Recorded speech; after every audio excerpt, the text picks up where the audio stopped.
Hi dears, welcome back to my channel. അപ്പോൾ ഇന്നത്തെ video ഞാൻ ചെയ്യാൻ പോകുന്നത് ഒരു 7-8 വയസ്സുള്ള കുട്ടികൾക്കുള്ള പഫ് സ്ലീവാണ് ചെയ്യാൻ പോകുന്നത്. പഫ് സ്ലീവ് ചെയ്തെടുക്കുന്നത് ഷോർട്ട് തുണിയിലാണ്. ലെങ്ത്ത് കൂടിയ തുണിയിൽ പഫ് സ്ലീവ് ചെയ്തെടുത്താൽ ഒരിക്കലും ഭംഗി ഉണ്ടാവില്ല. ഇനി അങ്ങനെ പഫ് സ്ലീവ് ലെങ്ത്ത് കൂടിയ തുണിയിൽ ചെയ്തെടുക്കണമെങ്കിൽ തന്നെ അതിൻ്റേതായ ട്രിക്കും കാര്യങ്ങളൊക്കെ ഉണ്ട്. അത് ഞാൻ ഓരോ വീഡിയോസിലൊക്കെ കാണിച്ചു തരാം കേട്ടോ.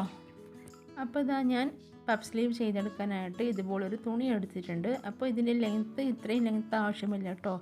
പഫ് സ്ലീവിൻ്റെ മാക്സിമം ലെങ്ത്ത് പറഞ്ഞാൽ ഒരു 50 ഇഞ്ചിനുള്ളിൽ എടുക്കാം. ആദ്യം ഞാനിവിടെ പഫ് സ്ലീവിന് തുണി എടുക്കേണ്ട രീതി ഒന്ന് കാണിച്ചു തരാം. നീളമുള്ള ഈ തുണി ഞാനിതാ ഇതുപോലെ വിരിച്ചിട്ടിട്ടുണ്ട്. എന്നിട്ട് ഒരു ഭാഗം കുറച്ച് മടക്കിയിട്ടും പറഞ്ഞാൽ നമ്മൾ സ്ലീവ് വെക്കേണ്ട യോക്ക് ഭാഗം ഉണ്ടാവുമല്ലോ, യോക്ക് ഭാഗത്തിനെടുത്ത കൈക്കുഴിയുടെ അളവാണ് ഇവിടെ കൊടുക്കേണ്ടത്. നമ്മൾ യോക്ക് പാർട്ടിൽ ഒരു 7 ഇഞ്ചാണ് കൈക്കുഴി എടുത്തിട്ടുള്ളതെങ്കിൽ ഇവിടെ കൊടുക്കേണ്ടത് 7 ഇഞ്ചാണ് കൊടുക്കേണ്ടത്. ആ 7 ഇഞ്ചാണ് ഇവിടെ മടക്കിയിട്ട് കൊടുക്കേണ്ടത്. അപ്പോൾ ഞാനിവിടെ 7 ഇഞ്ച് കറക്റ്റ് അളവ് എടുത്തിട്ട് മടക്കിയിട്ടിട്ടുണ്ട്. അപ്പോൾ ഇതാ അടി കണ്ടില്ലേ, അടിയിലും 7 ഇഞ്ച് ഉണ്ട്. അപ്പോൾ ഫുൾ റൗണ്ട് പറഞ്ഞാൽ 14 ഇഞ്ചാണ്. ഇനി പഫ് സ്ലീവിൽ എടുക്കേണ്ട ലൂസ് പറഞ്ഞാൽ ഞാനിവിടെ ഫുൾ റൗണ്ട് 14 ഇഞ്ച് എടുത്തല്ലോ. 14 ഇഞ്ചിൻ്റെ പകുതി 7 ഇഞ്ചാണ് ഇവിടെ ലൂസ് കൊടുക്കേണ്ടത്. ഇനി ഈ 7 ഇഞ്ച് അടയാളപ്പെടുത്തി അവിടെ നിന്നും വീണ്ടും ഒരു 7 ഇഞ്ച് അങ്ങോട്ട് അടയാളപ്പെടുത്തി കൊടുക്കുകയാണ് കേട്ടോ.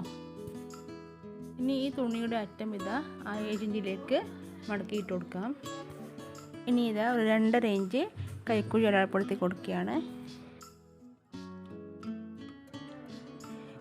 ഇപ്പോൾ ഇതാ ഞാൻ പഫ് ഇടുന്ന ഭാഗം ക്ലിയറാക്കി എടുത്തു. ഇനി ഈ തുണി നമുക്ക് മാറ്റി വെക്കാം. ഇനി സ്ലീവിൻ്റെ താഴെ പൈപ്പിംഗ് ചെയ്യാനുള്ളൊരു പീസ് റെഡിയാക്കി എടുക്കണം. അതിനായിട്ട് ഇതാ ഞാൻ ഇതുപോലെ തുണി എടുത്തിട്ടുണ്ട്. ഇതിൽ പൈപ്പിംഗ് പീസിൻ്റെ നീളം എടുക്കേണ്ടത് നമ്മുടെ കൈവണ്ണം എത്രയാണോ ആ അളവാണ് എടുക്കേണ്ടത്. ഒരു 7-8 വയസ്സ് പ്രായമുള്ള കുട്ടികളുടെ കൈവണ്ണം ഏകദേശം ഒരു 4 ഇഞ്ചോളം മതിയാവും. അതിൻ്റെ കൂടെ എക്സ്ട്രാ 1.5 ഇഞ്ച് തയ്യൽ തുമ്പും കൊടുക്കുകയാണ്. അപ്പോൾ ഒരു 5.5 ഇഞ്ച് ഞാൻ ഇവിടെ കൊടുത്തിട്ടുണ്ട്. ഇതിൻ്റെ വീതി എടുക്കേണ്ടത് 4 ഇഞ്ചാണ് കേട്ടോ. അപ്പോൾ ഇത് സെൻറ്ററിൽ നിന്ന് മടക്കിയിട്ടാണ് നമ്മൾ പൈപ്പിംഗ് വെച്ച് കൊടുക്കുന്നത്. അപ്പോൾ 2 ഇഞ്ചാണ് കിട്ടുക. ഇനി ഈ പീസ് കട്ട് ചെയ്തെടുക്കാം. ഈ പീസ് ഇത് സെൻറ്ററിൽ നിന്ന് മടക്കിയപ്പോൾ 2 ഇഞ്ചുണ്ട്. ഇനി ഞാൻ നേരത്തെ അടയാളപ്പെടുത്തി വെച്ച സ്ലീവ് കട്ട് ചെയ്തെടുക്കുകയാണ്.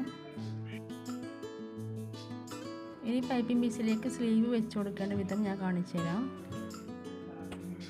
പൈപ്പിംഗ് പീസ് ഇതാ സെൻറ്ററിൽ നിന്ന് ഇതുപോലെ മടക്കിയതിന് ശേഷം അതിന് ഓപ്പൺ വരുന്ന ഈ ഭാഗം ഉണ്ടല്ലോ, ഈ ഭാഗത്തേക്ക് ഇതാ സ്ലീവിൻ്റെ ഈ ഭാഗം ഇതുപോലെ വെച്ച് കൊടുത്തിട്ട് സ്റ്റിച്ച് കൊടുക്കുകയാണ് ചെയ്യുന്നത്.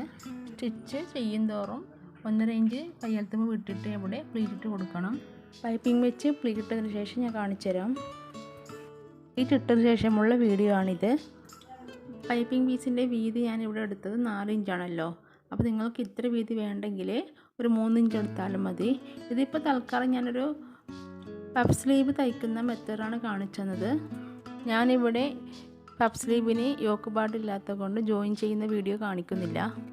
ഞാനിവിടെ കാണിക്കുന്ന സ്ലീവിൻ്റെ ഈ മാർക്കിട്ട ഭാഗം ഉണ്ടല്ലോ, അത് സ്ലീവിൻ്റെ സെൻറ്ററാണ്. സ്ലീവിൻ്റെ ഈ മാർക്കിട്ട സെൻറ്റർ ഭാഗം യോക്ക് പാർട്ടിൽ കൈക്കുഴിയുടെ സെൻറ്റർ ഭാഗവും ഒരുമിച്ച് വെച്ചിട്ട് നമ്മുടെ ഈ സ്ലീവിൽ പഫ് സ്ലീവിനായിട്ട് എടുത്ത അധികം തുണിയുണ്ടല്ലോ അത് പ്ലീറ്റിട്ട് വെച്ച് ജോയിൻ ചെയ്ത് കൊടുക്കുകയാണ് ചെയ്യുന്നത്. അപ്പോൾ എൻ്റെ വീഡിയോ എല്ലാവർക്കും ഇഷ്ടപ്പെട്ടാൽ ലൈക്ക് ചെയ്യാനും ഷെയർ ചെയ്യാനും മറക്കരുത് കേട്ടോ.